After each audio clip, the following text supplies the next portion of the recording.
রান্না বান্না করে আত্মীয় স্বজনের জন্য টেবিলে সাজিয়ে আমি কিন্তু আর বাসায় নাই, আমি চলে আসছি সবার সাথে ঈদ ভাগাভাগি করতে। আমি নারায়ণগঞ্জ থেকে আসছি শুধুমাত্র ব্যতিক্রমধর্মী ঈদের আনন্দের সাথে ভাগাভাগি করে নেওয়ার জন্য। খুবই ভালো লাগতেছে। অনেক ফুল, মানুষ অনেক সুন্দর কথা বলে, অনেক ফেস্টিভ্যাল, অনেক লোক সুন্দর, অনেক সুন্দর।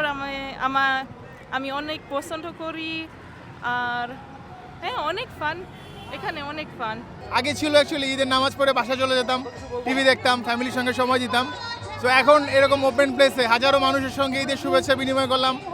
মানে এই জন্য এরকম একটা সুন্দর উদ্যোগ নেওয়ার জন্য স্থানীয় সরকারকে আমি অসংখ্য ধন্যবাদ জানাই। আগামীতে এরকম স্বাধীনতার সাথে আনন্দের সাথে সবার সাথেই হোক, এটাই চাই।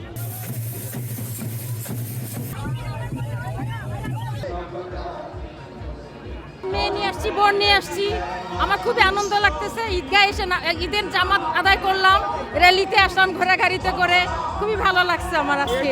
মনে হয় জীবনে এই ফার্স্ট এরকম কোনো অনুষ্ঠান দেখলাম, এবং সবচেয়ে বড় ব্যাপার হচ্ছে যে ছোটবেলার যে আমেজটা ঈদের, সেটা এই বয়সে এসে ফিল করলাম। আমি আমার ফার্স্ট টাইম আসছি, তো এখানে আমার খুবই ভালো লাগছে। গ্র্যান্ডসান, নাতনি, এটা নাতনি আর এটা ওর ওয়াইফ, ওরা জার্মান। কালকে আসছে আমাদের এখানে। আমি ওদের ঈদের আনন্দ, বাংলাদেশের আনন্দ ওদেরকে ঘুরিয়ে দেখাচ্ছি ঢাকায়। আমরাও এখানে অনেক আনন্দ করতে পারি। বাঙালি জাতির যে আনন্দ, ঈদ উৎসব কীভাবে হয় এবং আমরা কিভাবে আমাদের আনন্দ শেয়ার করতে পারি। অনেক নাইস, জার্মানির মতো অনেক অন্যরকম, কিন্তু অনেক ফুল, মানুষ অনেক সুন্দর কথা বলে, অনেক ফেস্টিভ্যাল, অনেক লোক সুন্দর, অনেক সুন্দর। আমি অনেক পছন্দ করি, আর হ্যাঁ অনেক ফান, এখানে অনেক ফান। First time. আমি নারায়ণগঞ্জ থেকে আসছি শুধুমাত্র ব্যতিক্রমধর্মী ঈদের আনন্দের সাথে ভাগাভাগি করে নেওয়ার জন্য। আসলে আমাদের ইয়াং জেনারেশন বেশিরভাগই ঘরের মধ্যে ছিল, ঈদটাকে জানতো না। এখন সবাই সমবেত হয়েছি, আত্মীয় স্বজনের সঙ্গে দেখা হচ্ছে, এরপরে হচ্ছে যে বিভিন্ন রকমের আনন্দদায়ক যে আয়োজনগুলি, এটাকে ঈদের আনন্দটাকে আরও তীব্র করে তুলতেছে। এই যে আমরা এতগুলো মানুষ সহকারে যে নামাজ পড়ার যে একটা আনন্দ, সেটা আর কি প্রকাশ করা যাবে না।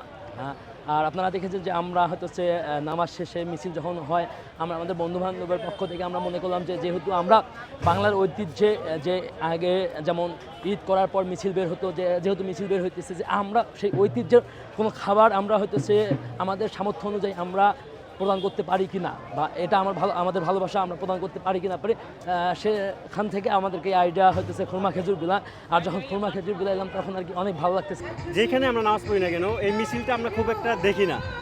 আর এইবার যে আয়োজনটা হয়েছে ঈদগাহ ময়দানের, জাতীয় ঈদগাহ ময়দানের পাশাপাশি যে আয়োজন হয়েছে, এটা খুবই সুন্দর একটা আয়োজন। আর মিছিলটাও আমরা খুব ভালো ছিল, এটা আমরা এনজয় করেছি। ছোটবেলা থেকে হইতেছে বাসায় ঈদ করছি, কখনো বড় হওয়ার পর দেখা হয় নাই যে এইভাবে হচ্ছে ঈদ উদযাপন হয়।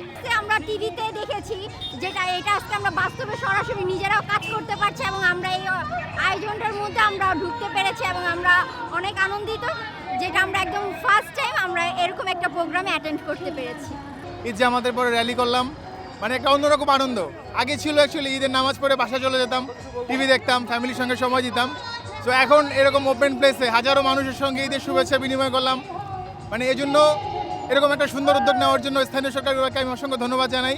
এছাড়া আমাদের সকলের জন্য মিষ্টান্নের ব্যবস্থা ছিল, সেমাই ছিল, লাড্ডু ছিল, মিষ্টি ছিল। আসলে অত্যন্ত চমৎকার একটি আয়োজন। আশা করব এই আয়োজন সামনে আরও বড় পরিসরে হবে। আগামীতে এরকম স্বাধীনতার সাথে আনন্দের সাথে সবার সাথেই হোক, এটাই চাই। প্রথমে আমাদের উপদেষ্টারা যেটা বলেছিলেন যে আমরা ঘরের মধ্যে নিজেদের মধ্যে শুধু পরিবারের সাথে বা আত্মীয়র সঙ্গে যেভাবে করে কাটাই, কিন্তু এই যে অপরিচিত মানুষ মনে হচ্ছে সবাই আপন। সো এই ফিলিংসটা একেবারেই অন্যরকম। গত বছরের ঈদ আর এই বছরের ঈদ তো আকাশ পাতাল তফাৎ, ভীষণই পার্থক্য।